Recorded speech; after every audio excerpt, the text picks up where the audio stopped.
you what I know, that's it. What you experienced, yeah. What I experienced when it was violent. Yeah. That summed it very well up. Violent.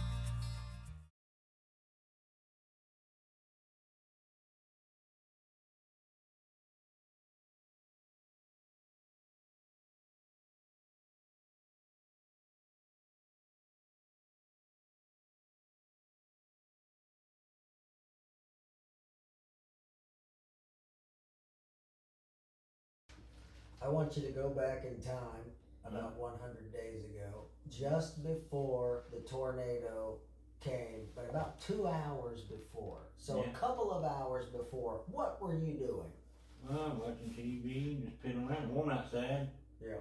I was tired, been downtown piddling around, hanging out with my friends. Come back home, laid down. They talked about a tornado for a couple of days, and I've heard that blow before down there. Yeah. And I went in there and laid down in bed, about half driving, walked back up, and I heard a scanner going off, and it was telling about this tornado. The cop was talking about it, and I heard them whistle blow first of all. They blowed 7 times that day, and I didn't believe them. During the day? During the day and that evening, you know, and that night too. Okay. And I've heard it several times. They heard a wolf too many times, and I didn't pay no attention. That's why I listened to the scanner. While I was there in the bed, I heard a cop pull the scanner and say, Dawson cops say, Dawson, when you get hit hard, that cover. And I died. Wow, you didn't believe it? I didn't believe it. I was there in bed. Wow. And so when I kept hearing that noise, I thought the train was coming because my hearing's not that great. And I kept hearing that train. When the weather's going to change outside, I can hear that train more in town than you normally can. And I thought that's what it was. It wasn't.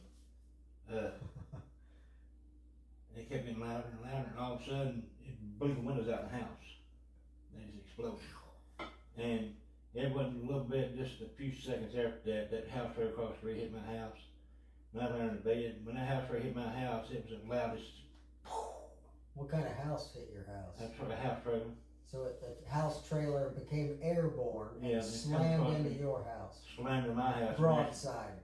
No, the bottom end was upside down, it's fully loaded, hit my house. When it did, it came my closet and blew the door open, and a tube bore come through. I could see just enough light that my had a little switch lights. Yeah. And I had it on, and it come through and went across because the power went off just for that. Hit me right there and went out the window. When that trailer hit, boy, that thing, it hit so hard, it knocked me out of bed. And there's some recliners had from my fireplace and hurt my back and stuff. And I guess it might have saved my life because all that stuff was going on and it knocked me out of bed and I was on the floor.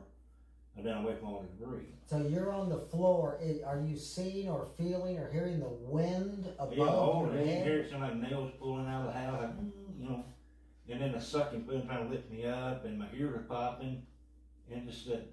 It wasn't very long, but it seemed like to me that storm was there for 30 minutes or more. It seemed like what it felt like to me while I was in there. Yeah. And then when the storm finally passed through and all the debris was down and I had to get up, I got up on the floor and looked around. Mom's clothes laid out on my bed, just neat, no dirt on them. The Bible above my head where she had given me, it went there, no dirt on it. And Dad's ring, I've missed his ring for a long time, his wedding band, that went there beside it, my nightstand. Wow. Well, I got up, and the house was already damaged bad inside. And there was a lot of glass in the house, and both doors off inside. Yeah. Well, I went on through the living room. When I got to the doorway, I run into something. There's a refrigerator pushed all the way up against from the living room to the kitchen. And the couch was halfway where I broke it too. And I rolled it back, because I rolled it back out of the way, and made it through the kitchen. This year it broke on one side and stuff it everywhere. When I opened the back door, it didn't blow it off. There wasn't no back door to blow up, it in the kitchen blew it off.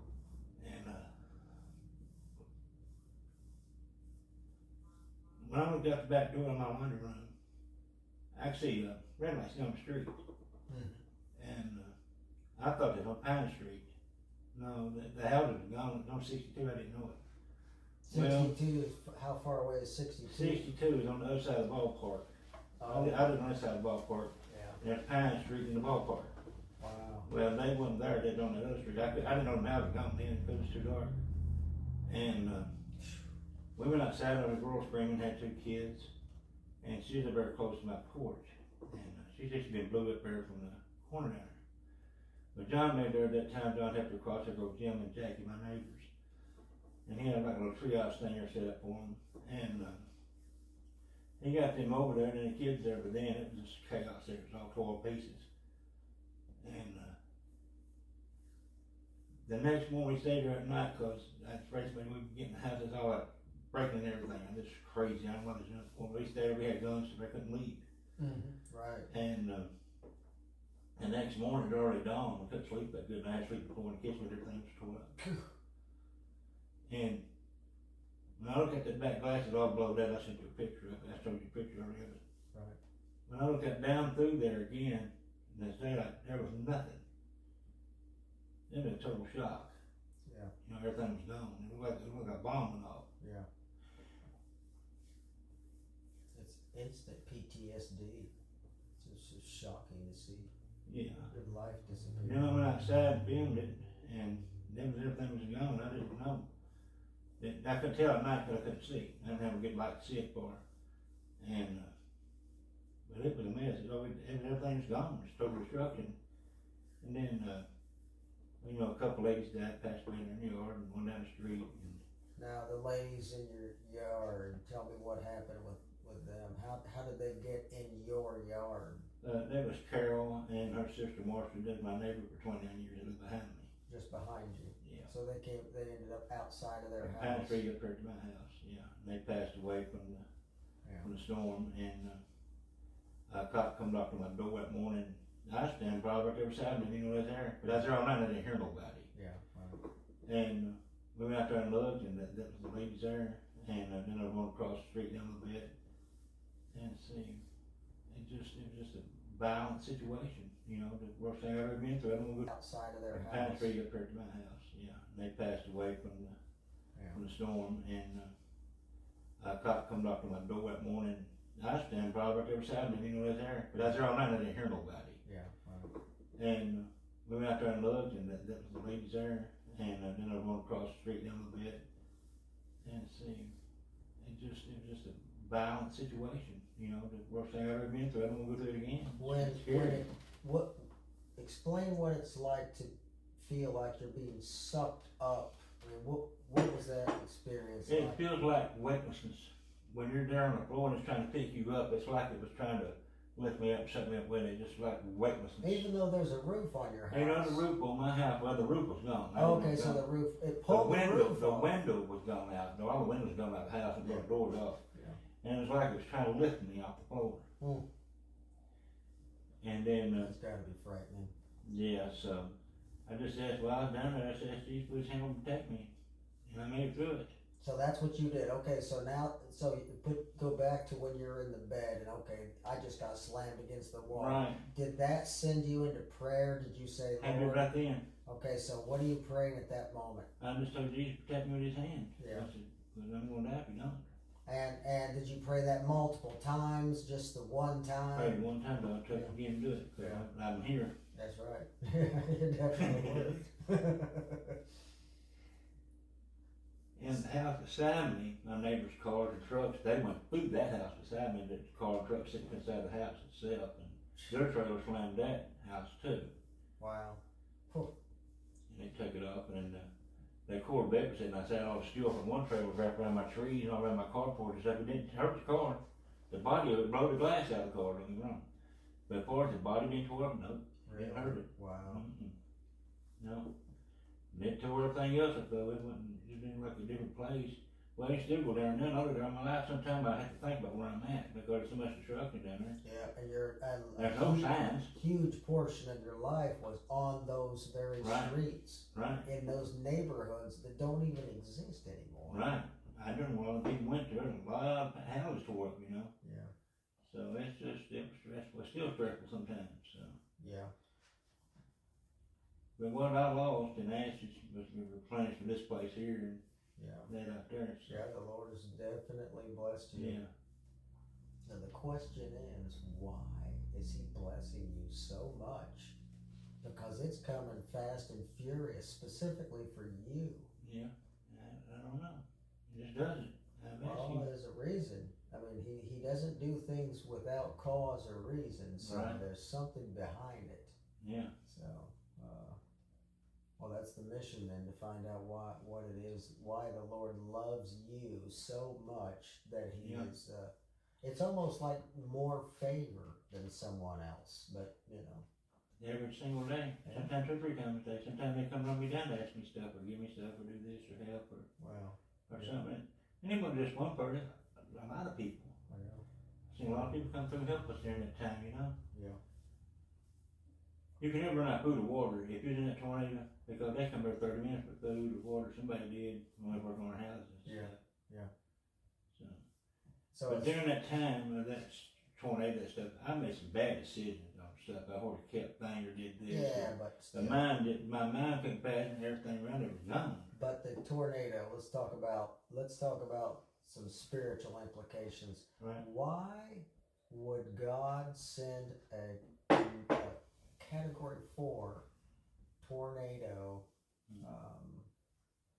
through such a tiny town and literally destroy it? Because you think, well, if it's the sins of the people of the town. No, it's the same in big cities, it's the same in medium-sized towns, all across the country, and I know it's exactly the same. But why would God take a town, a small town, and almost wipe it off the earth like Joplin? But it went 241 miles before it got there. That's the question I had wondered. It went 241 miles before it got there. That's a long storm, a long one history. Yeah. He meant business when he sent that, and this time they put it. Jesus sent that. Yeah. And it kept on going. It kept on going. I mean, it wiped out a big section of Beaver Dam and on. Oh yeah, and it kept on going. I don't know how far it went that way, but I know when it affected my square I was in, that's when my mind was focused. I couldn't focus somewhere else. That's right. Well, yeah. How could you? Your whole life was turned upside down. People that you know are gone. All kinds of injuries. Everything that everyone, not only everything you lost everything, but everyone you know lost everything. Yeah, it's everybody around us. Massive, deletion of your possessions, and yet, like your friend was saying, it's amazing that more people were not killed than were.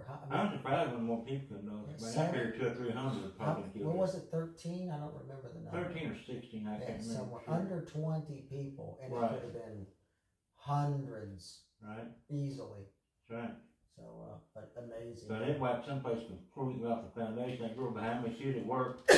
Her house was completely gone. There wasn't no foundation left. It blew it all apart. And there's things that happen in the Bible that take a while to unfurl. They take a while before they come to fruition. And look, this town will die. This town, it lost 2/3 of its population because of this, that are not coming back, and it was only 400 and some people to begin with.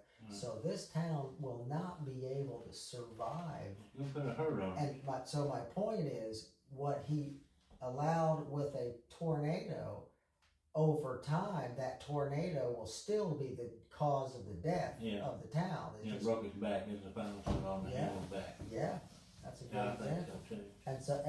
And you think, well, why? What happened? And there's no way to know. But the hours before that, when he thought of it, it was nice out that day. And I come in the house. Beautiful day. Yeah, and even after the tornado, December it was calm. It had wind blowing and 10th. raining, but it was nice. December the 10th.